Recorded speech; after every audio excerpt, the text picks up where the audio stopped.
Hello, and thanks for joining me today. My name is Jeff, and you're listening to episode 23 of the Comic Book of the Day podcast. Hello again, and welcome back to another edition of the Comic Book of the Day podcast. Today's comic book is Rocketeer Adventure Magazine. This is the first issue of Rocketeer Adventure Magazine published by Comico. And this was published in July of 1988. This book is, of course, famously created by Dave Stevens and written by Dave Stevens. This is quite the interesting title. I mean, this one is, I have probably been challenged to collect the Rocketeer over time. I was a big fan of Dave's work. Dave unfortunately passed away. I believe it was 2007? No, 2008? 2008. He passed away in 2008. Yeah. And I have been, a big fan of Rocketeer. I remember Dave Stevens' art kind of jumping out at me early on. I think the first issue of Rocketeer that I got my hands on was probably the Pacific comic. I believe it was. I don't know how many of you remember this, but at some point, Pacific Comics. This was in like maybe the mid '80s, early '80s. Oh, I want to say this was before I shipped off for the Navy, so it had to be maybe the early 80s. And there was a Pacific comic called Star Slayer, and it was by, Mike Grell, who later went on to become, super famous for his Green Arrow work. But at the time, he was working on a series at Pacific Comics called Star Slayer. And I believe the first Rocketeer, I want to say the first appearance of the Rocketeer was Pacific Comics, and it was like what do you call it? Like a backup feat, like a backup comic, right? Like there would be the main comic, and then you've seen these. I mean, there's a lot of times when they'll do backup comics. They'll do like an 8-page story or a 10-page story or whatever in the back of a comic book. Maybe it'll be to introduce a character or introduce a story that'll later go on to be published in a different comic. But I believe that was the first place that I saw the Rocketeer. And if I go back in time in my head and I try to remember, I don't know necessarily if Star Slayer was something that I purchased and then was turned on to Rocketeer, or if I had heard about Rocketeer and went back and hunted down the Star Slayer issues. The mid-'80s or the 80s in general was a big, I guess they call it the black and white explosion. There was just a big explosion of black and white comics and independent comics at the time, and I believe this would be the first of the high quality sort of the Baxter stories. This was at the time, of course, when Frank Miller and Alan Moore were writing over at DC Comics, and there just seemed to be this real sort of alternative vibe. I want to say this is about the time. Yeah, this would have been. If I think back to the timelines and think back to when I sort of got turned on to comics and at which comics I was reading at which times, I want to say that this was around the same time that I was discovering Love and Rockets. I want to say Love and Rockets was around this time, and Mirage Studios, of course, Teenage Mutant Ninja Turtles, which was at the time, if you sort of place the Teenage Mutant Ninja Turtles into the context of the time, it was a reaction to Elektra and Daredevil and the grim and the gritty the stuff that Frank Miller was doing with that. So it was kind of like ninjas were a thing in the hand.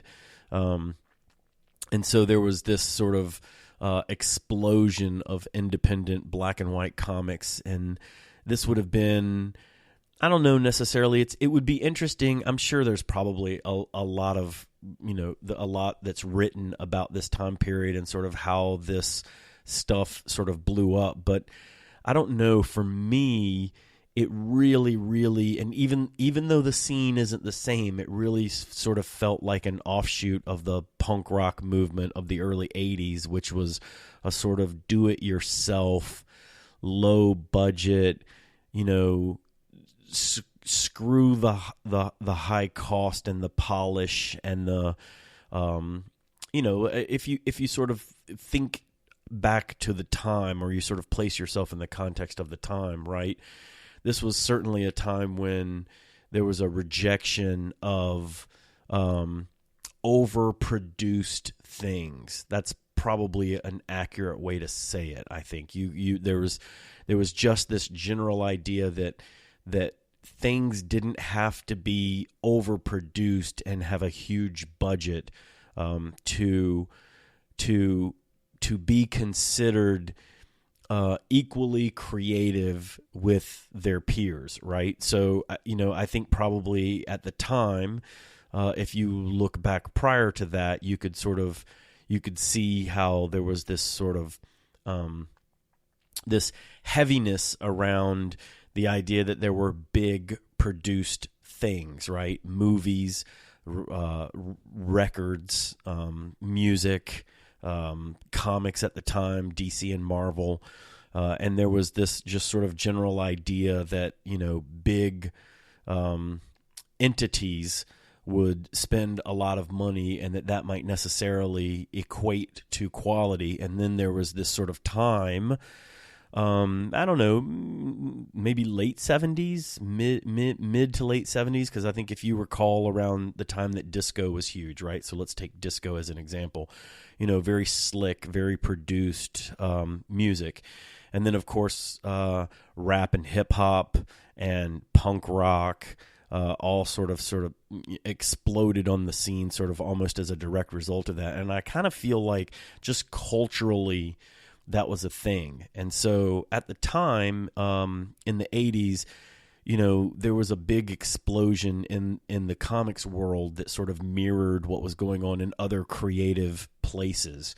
And this was really, if you were, of the right age where you were impressionable, right? I just recall all of this sort of washing over me at around the same time when I was hitting sort of puberty, or when I was hitting that age when I was entering, entering school and getting a driver's license, and was starting to sort of like, establish an identity. I think everybody goes through that phase where they want to sort of establish an identity, and independent and sort of like punk rockish kind of things really are magnetic at that time. And I just recall that at the time, things like Pacific Comics, Comico, Mirage Studios, Love and Rockets, there just seemed to be this real wonderful explosion of independent comics where you didn't necessarily have to go straight for the big two, right? You didn't have to look for Marvel or DC on the cover of a book in order to get a high quality book. And I just remember I don't recall exactly how I found out about it, but I just recall sort of being blown away by the fact that, in this, at the time, independent comic, in the back of this independent comic was something that was just as rad as the Rocketeer, right? What a great idea, what a great execution, what great stories that were sort of throwbacks to the 30s and the 40s and that era. And you have to, Raiders of the Lost Ark is sort of out at around the same time, and so you've got this homage by Lucas and Spielberg to those old 1940s serials and that look and feel. And it just hit at the right time and the right place and in the right environment, and with the right people. That it's just one of those things that when you remember when you come across cool stuff like that. And this was definitely one of those magical times. Again, if I go back and play it back in my head, I don't recall that it was necessarily that I just walked into some place and discovered, Mike Grell's Star Slayer from Pacific, but it could have been word of mouth, or a friend of mine had it, or a peer was reading it, or somebody that was older than me that was cool had mentioned it. You're definitely at the age where you're susceptible to that kind of stuff, right? Where you're in your early teens, or maybe your preteens, and you sort of you see kids that are 16, 17 driving and talking about cool things, and you sort of go, all right, I need to pay attention to what the older kids are getting into. But I don't recall exactly how it was, but I do recall at some point sort of getting my hands on them, and it was probably around the time that it was first released.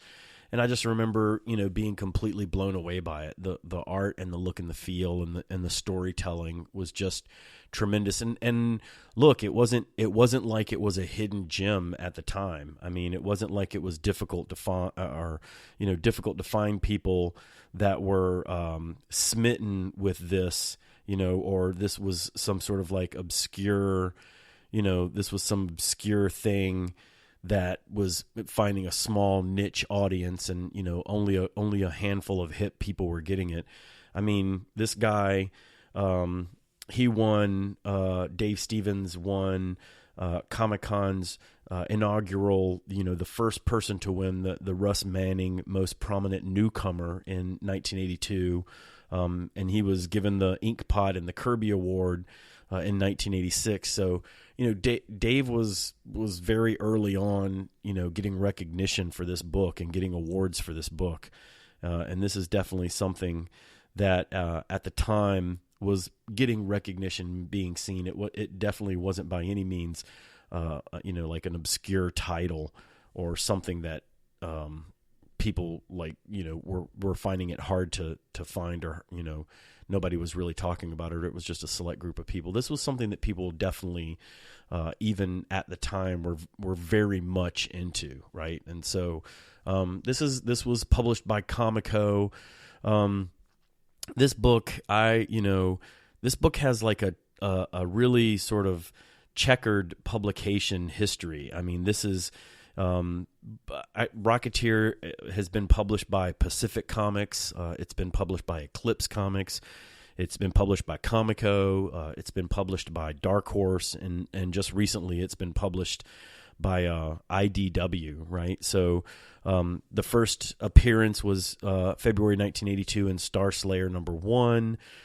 Star Slayer #2 had the first full appearance in April of 1982. So, you rattle off all of those publishing companies that, published the Rocketeer, and, 3 out of those 5 aren't even around anymore. So, those were fun times, man. Those were, I recall very fondly, the sort of the age of discovery of being, hunting down those sort of independent comics, or those small press comics, or those independent publishers, or at the time independent, in that they weren't necessarily the big two, right? They weren't Marvel and they weren't DC. And, when you're that age, you're sort of gravitating for things that feel like they're punk, or they're out of the mainstream, or they're alternative, or, whatever title you want to put on them. But I do remember that fondly. I do remember, gravitating to this book and just being sort of blown away that you could find something of this quality in something that wasn't being published at the time by DC or Marvel. The cover of this book is breathtaking. I mean, it's one of those beautiful. Is there ever an example of Dave Stevens' artwork that doesn't completely blow you away when you see it? It's probably, the answer of course is no. He's always, one of, the best at the time, the way that he draws, and the way that he draws action, especially the way that he draws women. I mean, come on, this guy can draw a pinup model like nobody's business. But Dave was great. I mean, he was definitely a giant talent in the industry. And I remember vividly the loss that was felt throughout comics at his passing. I know, Twitter didn't exist and social media didn't exist and those things, but I do remember that at the time of his passing, that there was a lot of chatter on the early internet. I don't know necessarily that it was the early internet, but it was in the days before a lot of the social media platforms. So it wasn't like you would be message boards, right? You'd be reading on message boards and whatnot. But I do remember that there was a real outpouring of grief around the fact that David passed. So head on over to comicbookoftheday.com and give this one a look-see and let me know what you think. I think the cover is beautiful. I think it's, I love the sort of the design of this cover and the way that it's laid out and everything. This book isn't necessarily that expensive. Unfortunately, it's one of those things that's doesn't appear to be in a huge demand right now. And I think it's, supply and demand. So if you, poke around on eBay or poke around on comic book sites, you can, almost assuredly find this book for, less than $5 in really terrific shape. But really, if you really want to dive into the Rocketeer, it's probably one of those things where you owe yourself, to be able to go in and get yourself a nice big collection of the Rocketeer books. And they're all, there's a lot of different collections out there that you can get your hands on and sort of turn yourself on to some Dave Stevens Rocketeer. So in the meantime, head over to comicbookoftheday.com. Thank you for listening today. I appreciate your time. Appreciate you sort of tuning in. Don't forget, you can subscribe on iTunes. You can subscribe on Google Play as well. We're on Facebook, Comic Book of the Day. Do us a favor, give us a like, follow along. We like to think that we make Facebook a somewhat more entertaining place than it is today. And I say that, just in the spirit of knowing that I'm probably like everyone else who's probably a little tired of the election stuff and can't wait for all of this to be behind us and move on to more fun things and lighthearted things. But I like to think that we're probably a lighthearted oasis, in a sea of probably mostly overbearing seriousness right now. So head on over to Facebook and give us a like and follow along. We're on Twitter and Instagram as well. So once again, thank you for listening. We appreciate it, and we will see you tomorrow.